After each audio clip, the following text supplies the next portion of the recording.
복음으로 읽어본 로마서 오늘 8번째 시간입니다. 오늘은 제목이 좀 깁니다. 율법 없이 범죄한 자는 율법 없이 망하고 율법이 있고 범죄한 자는 율법으로 망하리라 하는 제목이에요. 결국 다 뭐예요? 다 망한다는 얘기네요. 율법이 없어도 망하고 율법이 있어도 망한다는 얘기.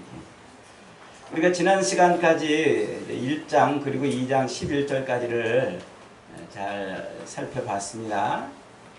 사도 바울은 지금 이 로마 교회에 편지를 보내면서 로마 교인들에게 자기가 누구인지, 그리고 자기가 왜 복음을 전하러 다니고 있는지 이 얘기를 지금 자세하게 알려주고 싶은 거예요. 이렇게 알려주는 이유는 이제 저 서바나 땅끝까지 가서 복음을 전하고 싶은데 그 도움을 로마 교인들로부터 좀 받고 싶다 하는 거죠. 그러니까 정확하게 자기가 누구인지, 자기가 지금 무엇을 위해서 이러고 있는지를 알려주고 싶은 겁니다. 그러니 이 로마서만큼 바울이 자기의 그 생각, 자기의 그 사상, 그리고 자기가 믿고 있는 그 복음의 실제를 아주 정확하게 표현한 성경이 없어요. 로마서는 바울의 모든 이 사상이 집약되어 있다 이렇게 표현을 합니다. 그만큼 바울이 이 구약과 그리고 복음서, 구약과 예수 그리스도를 아주 완전하게 표현을 해냈다 이렇게 볼 수가 있는 거죠. 바울이 지금 뭐라고 그랬습니까? 자기는 복음을 위해서 택함을 받았다 그랬잖아요. 자기는 복음을 위해서 택함을 받은 사람이다. 그런데 그 복음이 뭐냐? 복음은 하나님이 일찍이 선지자들을 통하여 약속하신 바로 그 예수 그리스도, 그 예수 그리스도가 복음이라 이렇게 표현을 하고 있어요. 그러면서 바울은 이 복음에 뭐가 담겨 있다고 그랬어요? 복음에는 하나님의 의가 나타났으니, 복음에는 하나님의 의가 담겨 있으니 이렇게 표현을 했어요. 그때 그 의가 뭐라고 그랬어요? 경륜이라고 설명했어요. 하나님의 경륜이 담겨 있단 말이에요. 복음에 하나님의 경륜. 이 경륜이라는 말이 굉장히 아주 멋지고 재밌는 말이라고 그랬죠. 창세로부터 하나님이 인류를 구원하시기 위해서 작정하시고 계획하시고 이끌어오신 그 모든 일, 이것을 경륜이라 이렇게 말했어요. 그래서 한자로 그 경륜이라는 한자를 이렇게 보면은 모두 실사변에 이렇게 경자와 윤자가 써 있어요. 그렇게 다 실사자를 쓰고 있어요. 그러니까 이 말은 뭐냐면 우리가 한 폭의 천을 짤 때 이 시줄과 날줄을 얽히고 설키게 해가지고 한 폭의 천을 만들어낸단 말이에요. 그러니까 세상의 이 모든 역사, 죄인들을 구원해내시기 위해서 하나님이 끌고 가시는 그 모든 역사는 시줄과 날줄처럼 얽히고 설켜서 한 폭의 천이 만들어지는 것처럼 하나님의 그 모든 작정하심, 계획하심, 구원을 이루기 위해서 하나님이 일하시는 그 일하심이 시줄과 날줄이 얽히고 설키듯 얽혀가는 것이라 그랬어요. 그걸 경륜이라 이렇게 표현한다고 그랬어요. 그러니까 예수님이 이 땅에 오셔가지고 십자가에 못 박혀 죽으셨다 부활하시는 그 사건은 2000년 전에 갑자기 생긴 사건이 아니고 이미 어떤 사건? 하나님이 창조 때부터 예수 그리스도를 통해서 세상을 구원하시려고 하나님이 작정해서 그 예수 그리스도가 그때에 태어나서 십자가에 못 박혀 죽으셨다 부활하시도록 얽히고 설키게 역사를 끌고 갔다 이 말이에요. 이게 복음에 나타난 의란 말이에요. 그러니까 복음은 한마디로 예수 그리스도라고 그랬잖아요. 그러니까 그 그리스도가 그때 십자가에 못 박혀 죽으셨다 부활하시는 그 사건은 하나님이 일찍이 모든 역사들을 그렇게 시줄과 날줄을 서로 이렇게 얽어가듯이 그렇게 딱 맞춰서 온 사건이다. 그래서 이게 더 의미가 있다는 거죠. 이게 어쩌다가 생긴 일이 아니고 이미 창세로부터 하나님이 그렇게 해오셨기 때문에. 그래서 하나님이 그 예수 그리스도가 십자가에 못 박혀 죽으셨다 부활하시는 그 사건을 통해서 이제 세상을 뭐 하시는 거예요? 세상을 심판하시는 거예요. 심판. 그래서 하나님의 세상은 지금 하나님의 진노 가운데 있다 하고 이렇게 표현을 하고 있어요. 그러니까 세상이 지금 하나님의 심판, 그리고 예수 그리스도의 십자가 죽으심과 부활 그 자체가 곧 하나님의 심판인데, 그것이 곧 세상에 하나님의 진노가 임한 표시란 말이에요. 표시. 성경을 우리가 이제 읽을 때 여러 이제 이렇게 개념들을 정리할 때 잊어버리지 말아야 될 것 중에 하나가 이제 심판과 구원이라는 말이에요. 심판과 구원. 하나님이 세상을 심판하신다, 혹은 구원하신다. 이 말은 우리가 지난번 요한계시록 강의할 때 충분히 들었잖아요. 여러 번. 심판은 반드시 뒤집으면 뭐가 된다고요? 구원이 된단 말이에요. 심판은 반드시 뒤집으면 구원이. 동전의 양면처럼 뗄래야 뗄 수 없는. 그래서 하나님이 세상을 심판하셨다. 하나님이 애굽을 심판하셨다. 하나님이 바벨론을 심판하셨다. 이 말은 곧 뭐예요? 하나님이 이스라엘을 구원하셨다. 하나님의 백성들을 구원하셨다. 이 말이에요. 그러니까 우리가 구약 성경을 읽으면서 하나님이 이제 주변 이스라엘 주변 나라를 막 심판하시잖아요. 그 심판은 곧 뒤집으면 구원이란 말이에요. 그러니까 예수 그리스도의 십자가 죽으심과 이 부활 사건은 세상의 죄로 인해 죽어갈 수밖에 없는 인간들을 구원하시는 사건이면서 동시에 심판하시는 사건이다. 이렇게 설명을 했다고 그랬어요. 그러니까 지금 세상은 하나님의 심판 가운데 있는 거예요. 진노 가운데. 자, 오늘 지금 이제 12절부터 사도 바울이 말하고 싶은 게 뭐냐면 이 12절 말씀 다시 한번 읽어보겠습니다. 무릇 율법이 없이 범죄한 자는 또한 율법 없이 망하고 무릇 율법이 있고 범죄한 자는 율법으로 말미암아 심판을 받으리라 그랬어요. 그러니까 지금 이 얘기가 무슨 얘기입니까?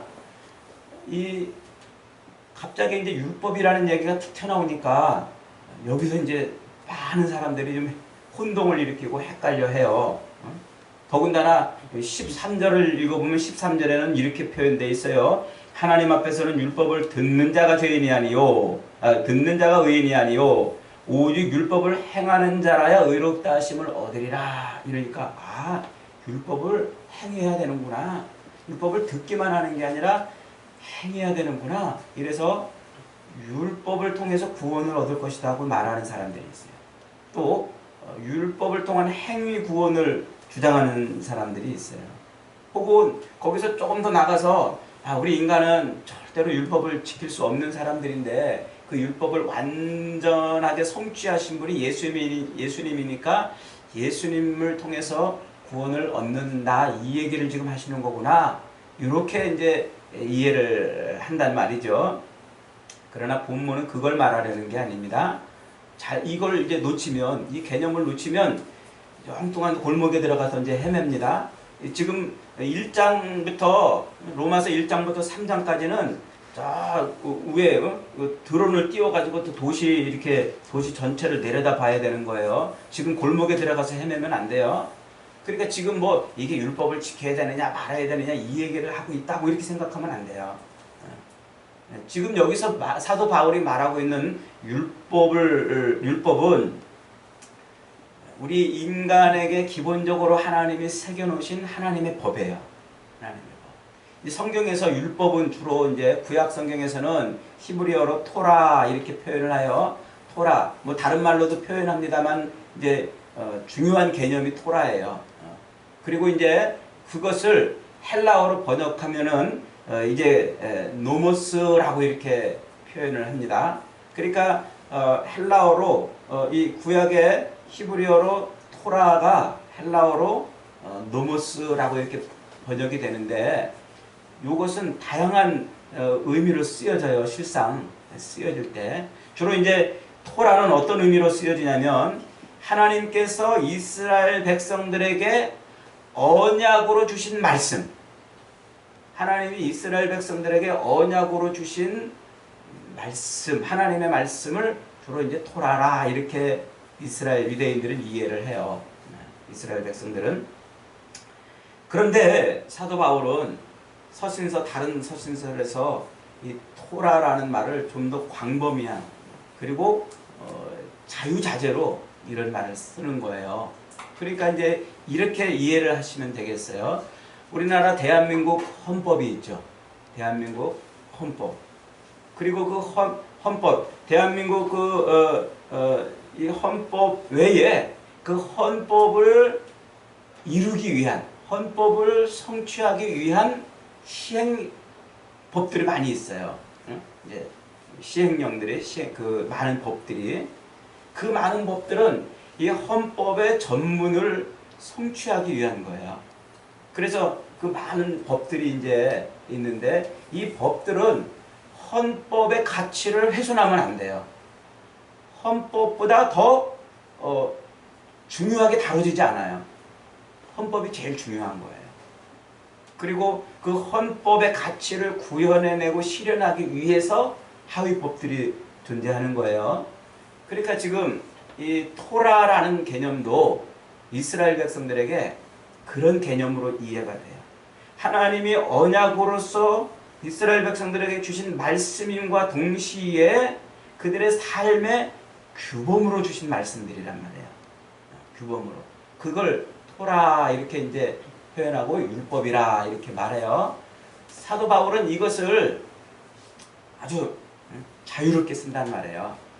그래서 한편으로는 이스라엘 백성들이 하나님을 섬기고 하나님의 백성이고 하나님을 예배하는 제사 드리는 어떤 백성임을 나타내는 613개 조항으로 이루어진 그 율법을 말하기도 하지만 또 때로는 이 헌법적 의미에서 이렇게 하나님의 언약적 말씀으로 이렇게 또 설명을 해낸단 말이에요. 우리 그걸 이해하면 로마서 1장부터 3장까지는 아주 쉽게 이해가 돼요. 자, 그러면 그 개념을 먼저 가지고 이해해 보겠습니다. 그러니까 지금 본문에서 사도 바울이 율법이라고 쓴 것은 하나님께서 인간을 창조하실 때 그 인간 안에 뭘 넣어놓으셨다고 그랬어요? 두 가지를 넣어놓았다고 그랬죠. 하나는 종교심, 또 하나는 양심. 그러니까 인간을 창조하실 때 종교심과 양심을 우리 안에 딱 넣어놨는데 그 종교심이 뭐라고 그랬어요? 이것이 하나님 너의 창조주인 나를 잊어버리지 말라고 넣어놓으신 신의식이란 말이에요. 신의식. 그래서 신을 경외하고 신을 두려워하고 신을 늘 바라보도록 하나님을 늘 찾도록 내비게이션이란 말이에요. 일종의.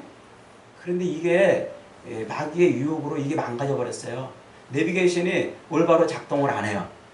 이게 망가지니까 신을 경외하고자 하는 마음은 있는데 신을 찾고자 하고 의지하고 두려워하는 그런 마음은 있는데 진짜 하나님을 못 만나니까 진짜 하나님을 못 찾으니까 엉뚱한 걸 이게 내 하나님인가? 저게 내 하나님인가 싶어서 거기에 절하고 숭배하고 하다 보니까 종교가 이렇게 많이 생겨났다라고 말씀을 드렸죠. 그래서 세상에 이렇게 종교가 많다는 것은 두 가지를 우리에게 가르쳐 준다고 그랬어요. 하나는 하나님이 인간을 지으셨다는 결정적인 증거가 되고 둘째로는 인간이 타락했다는 결정적인 증거가 되는 거예요. 세상에 종교가 이렇게 많다는 것 말이죠. 자, 그리고 나서 하나님이 또 우리 인간에게 뭘 넣으셨어요? 양심을 넣었다. 그 양심은 뭘까요? 양심. 이 양심이 바로 하나님께서 세상 모든 만물을 지으시고 특별히 그 중에서 그 만물을 통치하고 다스리게 하는 존재로 인간을 지어놓으시고 그 인간 안에 하나님의 법을 넣으신 거예요. 하나님의 법. 그러니까 열차를 기차를 달리게 하려면 그 기차를 궤도 위에 딱 올려놔야 되잖아요. 기차는 궤도 위에서만 달릴 수가 있어요. 아무리 멋진 객차를 만들어 놓더라도 그것을 궤도 위에 딱 올려놓지 않으면 그 객차는 아무 의미가 없고 쓸모가 없는 거예요. 하나님이 우리 인간을 딱 만들어 놓고 그 궤도 위에 딱 올려놨는데 그 궤도가 뭐냐면 그게 하나님의 법이란 말이에요. 하나님의 법. 그 하나님의 법이 바로 율법인 거예요. 지금 사도 바울이 말하고 있는 율법이라는 거예요. 그러니까 모든 인간의 마음속에는 하나님의 법을 지키며 살아가도록 하나님이 거기 장치를 딱 넣어놓으신 거예요. 그래서 그 법을 이탈하거나 법을 어기면 양심이 작동을 해요. 부르르 떠는 거예요. 그래서 법을 어기면 두렵게 되고 법을 어기면 부끄럽게 하는 그런 장치가 지금 우리 안에 있는 거죠. 그러니까 양심은 다른 말로 표현한다면 우리 인간이 하나님의 법을 그 법이라는 궤도 위에 딱 올라가서 그 법대로 살아야 되는데 그걸 이탈하면 경고장치를 해주는 거예요. 그 경고장치가 양심인 거예요. 그러니까 양심은 하나님의 법이 있다는 것을 우리에게 가르쳐 주는 것이죠. 그래서 우리 인간에게만 그 인간으로서 하나님의 피조물로 살아야 될 그 기본적인 규범과 법이 있는 거예요. 예를 들면 이제 이런 거예요. 요즘에 그 날씨가 더우니까 저도 오늘 넥타이를 이렇게 풀었습니다만 이 길거리 지나가다 보면은요 정말 당황스러울 때가 많이 있어요. 우리 그 여성분들이 좀 이렇게 아주 옷차림을 굉장히 가볍게 해요. 가볍게. 뭐 어떤 때는요 정말 좀 심하다 싶을 정도의 노출을 이렇게 하는 경우도 있어요. 제가 얼마 전에 한번 깜짝 놀란 적이 있어요. 이렇게 저쪽 상대방에서 이렇게 한 여성이 이렇게 이제 두 명이 이제 짝을 지어서 이렇게 걸어오는데 저도 이렇게 이제 걸어가다가 어디서 본 듯한 여인인 것 같아요. 딱 내 옆을 지나치는데 그래서 어디서 봤더라 그러고 누굴까 하고 이렇게 딱 뒤를 돌아보는데 깜짝 놀랐어요. 뒤가 옷이 하나도 없는 거예요. 등판이 하나도 없어요.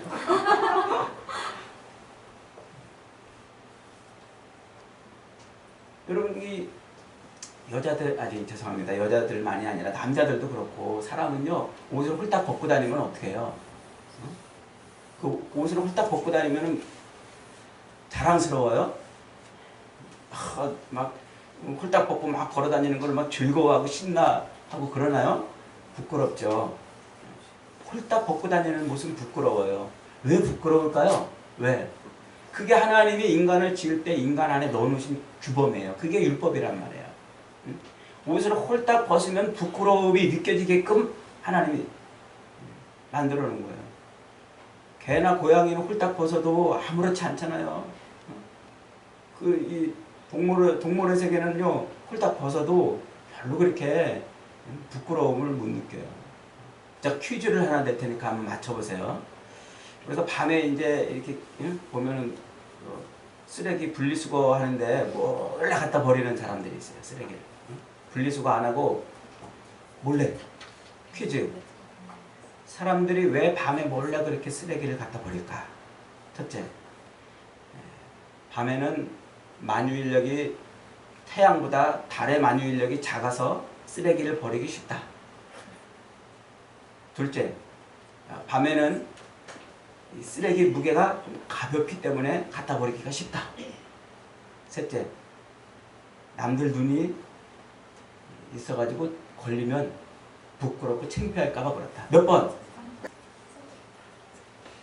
절대로 밤에 쓰레기를 버릴 때 그게 밤이라서 가벼워서 들기 쉽기 때문에 그런 게 아니고 남의 눈을 의식하는 거예요. 남의 눈을. 남의 물건을 훔치는 것도 그래요. 왜 몰래 물건을 훔쳐요? 왜? 남의 것을 훔치면 안에서 경보장치가 작동을 한단 말이에요. 양심이라는 경보장치가 너 지금 법을 어기고 있는 거야. 그래서 그 경보장치가 작동을 하니까 그 그 작동하는 걸 가급적이면 최소한도로 하고 싶어가지고 들키지 않으려고 이렇게 죄를 짓는 거야. 죄를. 이게 인간의 세계에만 있어요. 그래서 세상에 어느 나라건 대한민국이건 중국이건 미국이건 일본이건 저 유럽이건 어느 나라 법들을 가만히 그 모든 법을 가만히 봐도요. 남의 거 훔치고 남을 폭행하고 남 걸 뭐 뺏는 이런 것을 다 규제하게 돼 있어요. 왜 이런 법들이 왜 동일한 법들이 만들어졌냐면 이게 하나님이 우리 인간을 지을 때 인간 안에 넣어놓으신 율법이란 말이에요. 동일한 법이란 말이에요. 그것이 구체적으로 성문법으로 발현이 돼서 각 나라들이 이제 자기 나라 법들을 가지고 있는 거예요. 인간의 세계만 있는 거예요. 인간의. 그래서 인간의 세계는 하나님께서 기본적으로 지켜야 될 그 윤리와 도덕, 우리 인간 안에 그 하나님의 그 궤도를 이탈하지 않도록 했단 말이죠. 동물의 세계는 이 법이 존재하지 않아요. 동물의 세계는 뭐가 존재해요? 약육강식. 약육강식이 동물의 세계는 지배하는 법이에요. 그리고 승자독식. 힘 있는 자가 법을 만들어내는 거예요.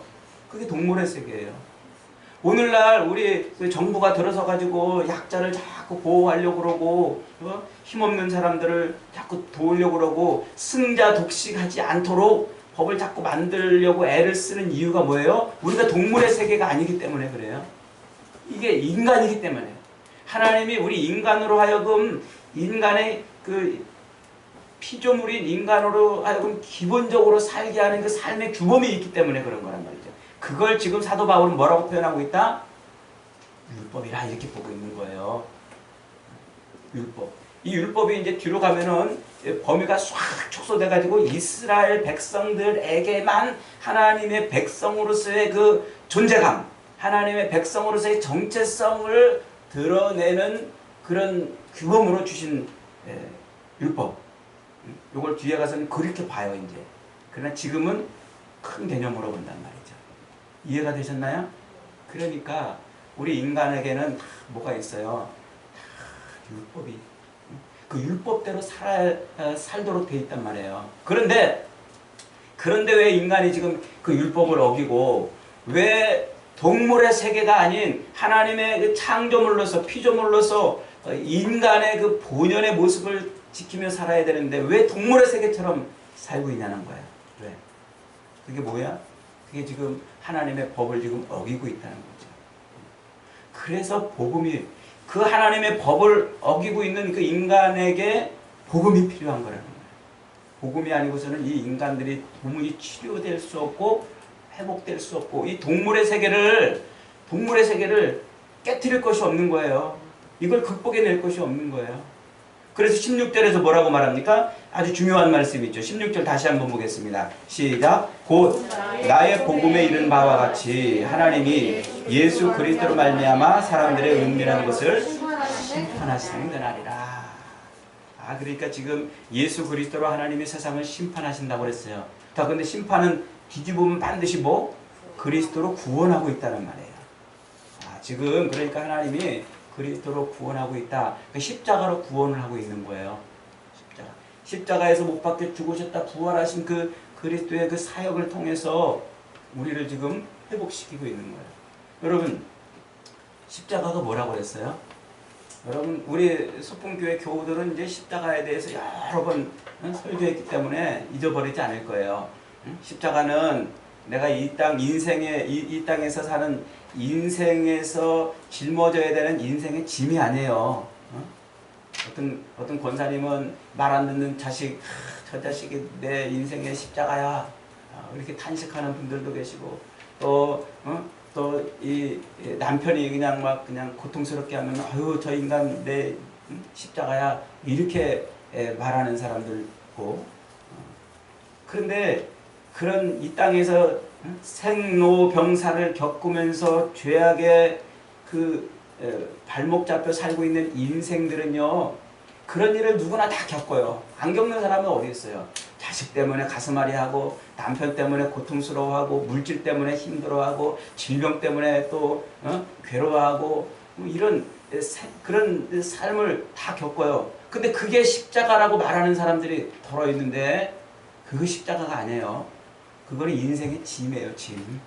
우리가 이 땅에서 죄인으로 죄악된 타락된 세상에서 살고 있기 때문에 짊어져야 되는 인생의 짐. 그래서 예수님이 수고하고 무거운 짐진 자들아 다 내게로 오라 내가 너희를 쉬게 하리라 말씀하시고 나의 멍에를 메고 내게 배우라 그랬어요. 그 멍에가 뭡니까? 그게 바로 십자가란 말이에요. 십자가는 내가 죽어서 너를 살리는 것. 그게 십자가야. 내가 죽어서 너를 살리는 것. 이 동물의 세계에서는 너를 죽여서 내가 살아야 되는 그 삶을 살려고 몸부림치는 게 동물의 세계예요. 그런데 하나님께서 그 율법이 파괴돼가지고 욕망과 욕심으로 충만해서 너를 죽여야 내가 살고 네 것을 뺏어야 내가 사는 그 동물의 세계 같은 그 죄악된 세상에 십자가를 꽂아 놓으신 거예요. 그 십자가를 통해서 우리가 내가 죽어서 너를 살리는 그 하나님의 복음의 세계로 들어가는 거예요. 그래서 지금 복음을 말씀하고 있는 거죠. 이 복음이 아니고는 치유될 수 없다는 거예요. 내 것을 남의 것을 빼앗아서라도 내 것을 만들어야 되는 그 치열한 동물의 세계, 그런 세계에서 다시 하나님은 십자가를 꽂아 놓으시고 그 십자가를 통해서 우리를 지금 회복시키고 있는 거예요. 근데 인간들이 지금 그걸 모르고 있는 거예요. 그래서 사도 바울이 예를 들어 가지고 이 설명을 지금 하면서 예를 들어서 설명을 하고 있어요. 그 예가 누구냐면 이제 바리새인들이에요. 유대인들. 아주 적절한 예를 들어요. 그래서 로마 교회 교인들한테 지금 이 하나님의 율법을 가지고 있음에도 불구하고 그 율법대로 살지 못하는 우리 인간의 그 타락된 모습들을 설명하면서 그 타락된 모습이 결국 어떻게 드러나는 줄 아느냐? 유대인들을 봐라. 하나님의 율법을 가지고 산다고 하는 유대인들을 봐라. 유대인들은 진짜 그때 율법은 이 인류에게 주신 그런 보편적 의미에서의 법보다는 유대인들이 하나님의 백성이라는 정체성을 주기 위해서 하나님이 주신 말씀이에요. 그 법. 그 법을 가지고 지키며 살면서도 그러면서도 하나님을 하나님으로 인정하지 않고 살고 있는 거예요. 그 법이 있음에도 불구하고 하나님을 드러내지 못하는 거예요. 오히려 그 율법의 조항을 열심히 지키면 자기들이 하나님처럼 된다고 여기고 살고 있는 거죠. 이게 지금 죄악이라 설명하는 거예요. 좀 더 쉽게 말하면 이겁니다. 하나님께서 에덴 동산을 만드시고 거기에 아담과 하와를 넣어놓으셨어요. 그리고 그 아담과 하와가 마음껏 생육하고 번성하고 마음껏 즐겨라, 마음껏 누려라, 모든 것을 마음껏 살아라. 그러나 하면서 뭘 세워놨어요? 동산 중앙에 그들의 삶의 바운더리 딱 중앙에다가 생명나무와 선악을 알게 하는 나무를 세워놨어요. 그러시고 뭐라고 말씀하셔요? 이것을 따먹지 말아라. 먹는 날은 정령 죽으리라. 그러니까 아담과 하와가 동산에서 마음껏 생활하다가 그 동산 중앙을 보는 순간, 그 나무를 보는 순간 그들은 누구를 떠올리게 돼 있어요? 하나님을 떠올리는 거예요.